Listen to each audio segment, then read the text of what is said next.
क्या आप जानते हैं छत्तीसगढ़ राज्य प्राचीन काल से विभिन्न संस्कृतियों का केंद्र रहा है। इसका उल्लेख प्राचीन धर्म ग्रंथों से लेकर रामायण और महाभारत में भी मिलता है। ये मध्य भारत का विशाल वनों वाला राज्य जो अपने मंदिरों और झरनों के लिए बेहद ही मशहूर है। तो आइए आज के इस नए वीडियो में हम आपको इस सुंदर से राज्य की पूरी जानकारी डिटेल में बताते हैं।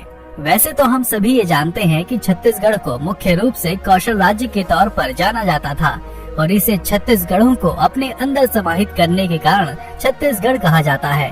मध्य प्रदेश से अलग होकर इसका गठन 1 नवंबर 2000 को एक अलग राज्य के रूप में हुआ था। इसकी राजधानी रायपुर है और इसकी सीमाएं झारखंड, उड़ीसा, मध्य प्रदेश, महाराष्ट्र, उत्तर प्रदेश, आंध्र प्रदेश और तेलंगाना से मिलती हैं। यहाँ महानदी अरपा, शिवनाथ, हसदेव और खारून जैसी कई प्रमुख नदियाँ बहती हैं। वह अपने जंगलों, धार्मिक स्थलों और बहते झरनों के लिए बहुत ही मशहूर है। मैन पार्ट यहाँ का एक छोटा सा गांव है जिसे प्रकृति ने बहुत ही खूबसूरती के साथ नवाजा है। हरे भरे मैदान, खूबसूरत झरने और आश्चर्य से भर देने वाले प्राकृतिक स्थल। ये सरगुजा जिले में विंध्य पर्वतमाला पर है जिसकी समुद्र तल से ऊंचाई लगभग 3500 फीट है।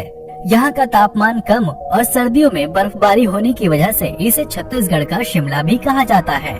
इसे छोटा तिब्बत भी कहा जाता है। वैसे तो भगवान जगन्नाथ को सब पुरी धाम से जानते हैं, लेकिन यहाँ जांजगीर चांपा में मौजूद शिवरी नारायण धाम को छत्तीसगढ़ जगन्नाथपुरी के नाम से जाना जाता है। मान्यता है कि इस स्थान पर प्राचीन समय में भगवान जगन्नाथ जी की 3 प्रतिमाएं स्थापित रही थी, लेकिन बाद में इनको जगन्नाथपुरी में ले जाया गया था।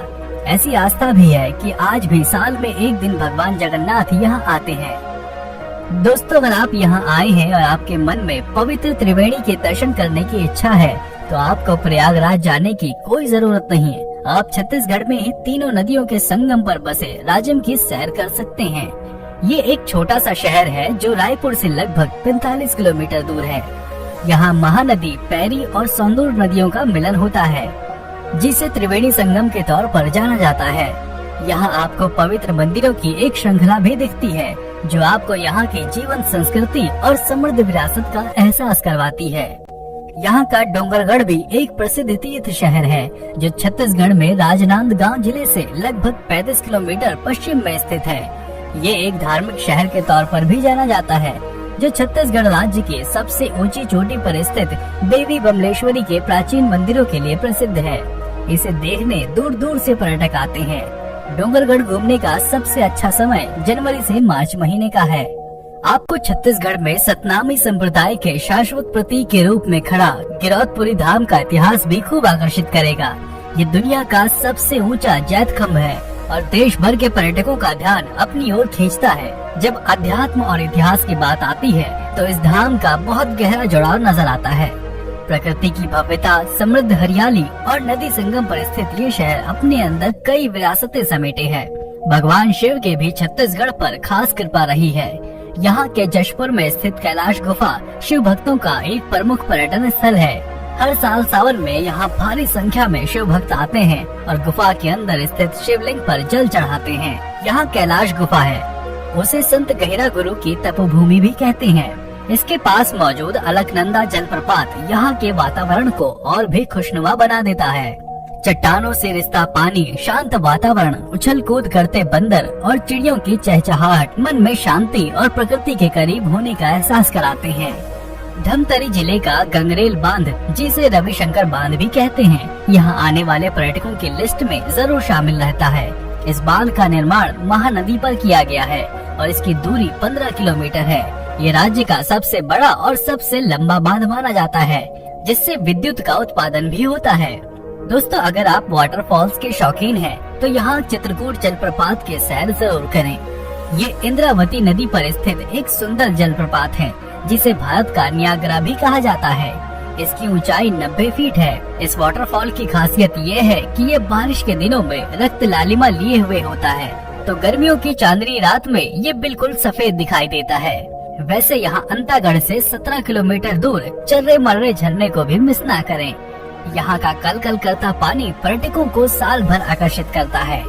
ये झरना 16 से 17 मीटर ऊंचा है और इतनी ऊंचाई से गिरने वाला साफ पानी देखने में काफी सुंदर लगता है।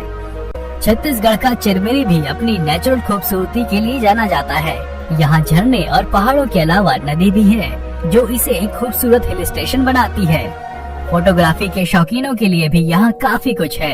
राजधानी रायपुर से लगभग 30 किलोमीटर पश्चिम में तो भिलाई को भला कौन भूल सकता है। यहाँ भारत का सबसे बड़ा स्टील प्लांट है। इसके अलावा यहाँ रायगढ़ एल्युमिनियम संयंत्र बाल्को, तो वहीं कोरबा सरकारी विद्युत उत्पादन और एनटीपीसी के बड़े प्लांट हैं। अब अगर औद्योगिक शहरों से हटकर नदियाँ, शानदार पहाड़ी चोटियों और हरे भरे घास के मैदानों पर चलें, तो यहाँ का बस्तर आपको खूब पसंद आने वाला है।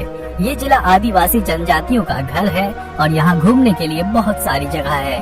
छत्तीसगढ़ जितना सुंदर है, उतना ही स्वादिष्ट यहाँ का खाना भी है।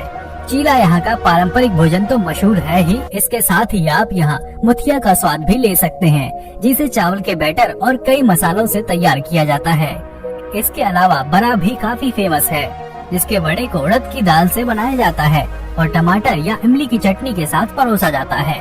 और अगर आप मीठे के शौकीन हैं, तो तिल गुड़, खुरमा आदि छत्तीसगढ़ में काफी फेमस हैं। तो अब अगर आप छत्तीसगढ़ घूमने के लिए आ रहे हैं, तो आपको यहाँ आने के लिए सभी माध्यम भी बता देते हैं। अगर आप भारतीय रेल से सफर का आनंद लेते हुए यहाँ पहुँचना चाहते हैं, तो रायपुर, बिलासपुर और दुर्ग 3 प्रमुख जंक्शन हैं, जो प्रत्यक्ष या अप्रत्यक्ष रूप से राज्य को भारत के अन्य हिस्सों से जोड़ते हैं। लेकिन अगर आप हवाई जहाज से सफर करना चाहते हैं, तो इसके लिए आप छत्तीसगढ़ की राजधानी रायपुर, बिलासपुर और जगदलपुर का सहारा ले सकते हैं। सड़क मार्ग के जरिए भी आप यहाँ आसानी से पहुँच सकते हैं।